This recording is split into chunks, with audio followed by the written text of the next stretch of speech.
farta ay qoraan dhakhaatiirtu waxay muddo dheer ahayd mid aan si wacan loo fahmi karin taasoo markaad aragto kuula muuqanaysa sidii warqad uu qof ku feegaaray oo kale waxaana aynu aragnaa xariijimo isku darsamaya oo aynan macnahooda oo keliya garanaynin laakiin aan sidoo kale la fahmi karin meesha ay kelmaddu ka bilaabanayso iyo halka ay ku dhammaanayso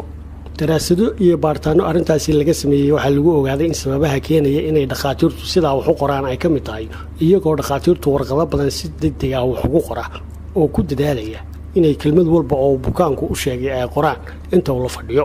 sababta labaadna waxa weeye iyagoo dhakhaatiirtu dareensan in fartan ay qorayaan ay tahay mid badankeedu aan xafiiska dhaafaynin oo laga yaabo inaan cid kaleba arag sidaana isaga sahashaday qoraalkooda iyagoo aan ahmiyad basiinin sida ay wax u qorayaan laakiin awoodda saara had iyo goor xaaladda qofka bukaanka ah